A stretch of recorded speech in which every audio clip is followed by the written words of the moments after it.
My name is Munro. I live in Tacoma, Washington. I work for the Boeing company. This airplane is a 1942 BT-13. It was a basic trainer. Almost every single military pilot in World War II had some stick time in this aircraft, or an aircraft like this. Vultee is a fairly unknown name in aircraft history. Vultee bought out Consolidated, who made the Catalina and the B-24, and then eventually became Convair, which most people do know who that is. This is a 9-cylinder Pratt & Whitney R985, 450 horsepower. It's got a single-stage supercharger driven off the back of the crank. Originally, these airplanes had a 2-position prop for takeoff and cruise, and this one has, like most of these that are left remaining, has a constant speed prop.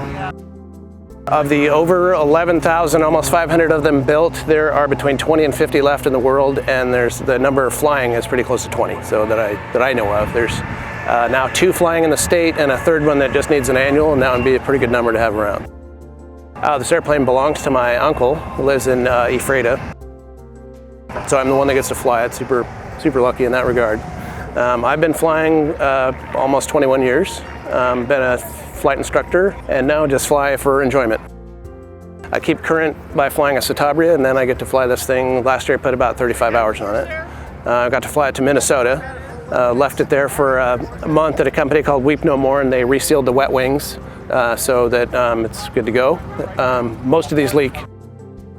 The most common thing is people mistake this for a T6, which is understandable. They look very similar. They're actually within 2 inches of each other as far as the wingspan, length, height, all that stuff. This airplane has 50 square feet less wing area, but it also weighs 1,000 pounds less. So whereas the T6 has a 600 horse motor, this isn't really hurting for performance. It flies well. It's actually, if anything, easier to drive on the ground than my Citabria is, and handles better. And you can make a crappy landing and the big struts take care of you, and I've done that. So Vultee was known as the first company that hired women on the line and paid them the same wage as the men were making. They were built in California.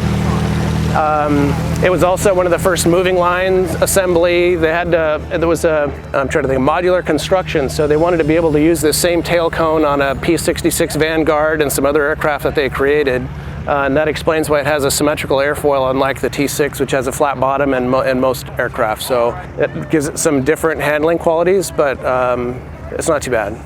So most of these after the war were gutted. They were sold. This airplane, I just found out recently, was purchased by somebody for $775. All the stories you hear about, getting an airplane full of gas and so forth, it happened. Most of them were just gutted for the Pratt & Whitney 450, which they put on Stearmans to make crop dusters out of them.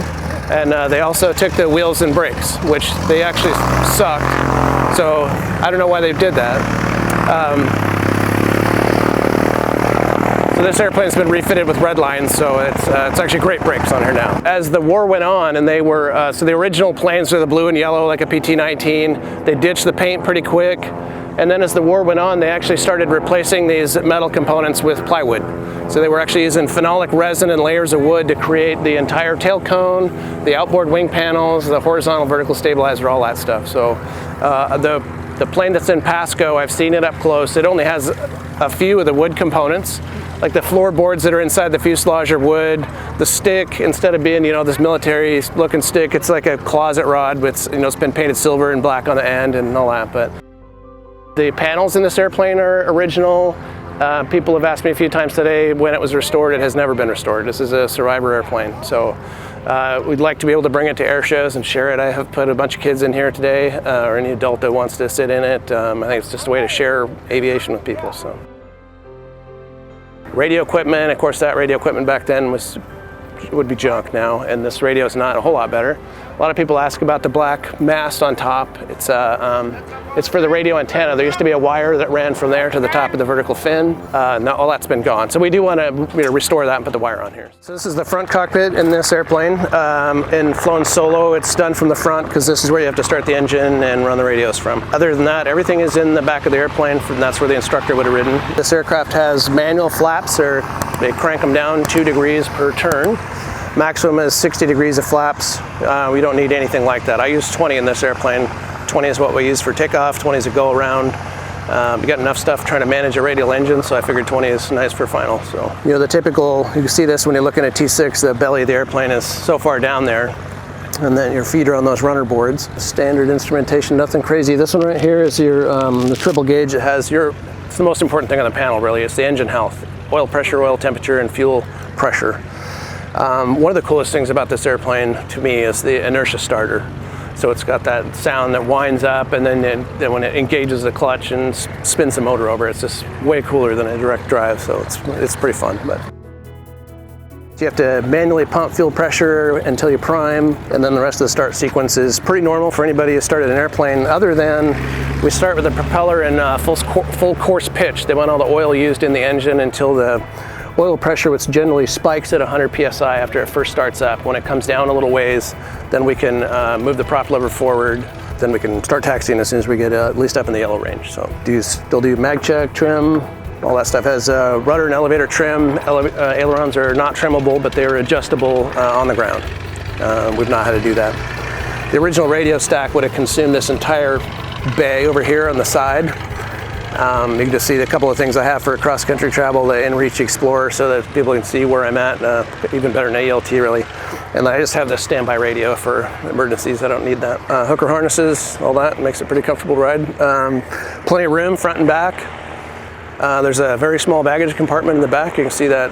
You can see the canvas top on that box back there, and then the access panel on the side. There's some crazy features about this aircraft when people get to it. So this is the welded steel tube, and then the tail cone is held on with 3 bolts. So you can see one of them is at the top, and then there's 2 down at the bottom, 1 on each side, and that holds that entire cone on. It doesn't carry all the loads because obviously the rings transfer load that way, but yeah, some people find that out, they're like, what? They think that's the reason it's placarded against spins. The reason it's placarded against spins is because it doesn't recover normally. There's a different technique, and if it doesn't recover in 2 turns center of the rudder, you can't certify it that way. So that's why it's placarded. It's not that it's not a strong airplane. I would not do any snap roll maneuvers in planes I sold anyway. So 60 gallons of fuel each side. There's a fuel gauge you can see straight down there. I'm showing about 40 gallons right here on this tank. It is actually reading low because once the airplane comes up level, it'll increase a little bit. And then there's the fuel selector here. So you're running on one tank. The reserve tank is on the right. It's not a real extra tank. There's just a standpipe in there that you'd run out if you only had 17 gallons left, and if you hit reserve, then you've got 17 gallons. So it's pretty simple. Similar to the T6, although I think its reserve tank is left side. Fly with the canopy open as much as I can. Cruising altitude is as low as I think I can legally get away with. It's just fun airplane to fly cross country. So it's pretty neat. So ride's good. Speed-wise, 120 knots. An airplane like this, it's all about preserving the engine and the history and all that. So I'm not running wide open in an air show routine. You don't have a huge budget for next engine, so we pull it back like you see the Kenmore Beavers flying. So, and that's the same engine that those planes, same engine as the Twin Beach and the Lockheed Electra. Thankfully, the engine is the thing you'd most likely need parts on, as long as you don't wreck the airplane. There's no parts for these. It's getting to be, you're scraping for those last things like brake master cylinders and struts and canopy frames, things like that. You can't get them. So my very first airplane ride was with Bud Granley. He took me for a ride in my uncle's T6 that he bought in 1977 or something like that. And so my uncle was going to learn how to fly in that airplane, but he wanted me to get a ride, so Bud took me up in that plane and over Somerset, and we were doing loops and rolls and Cuban 8s, and that's why I'm here today, actually. So.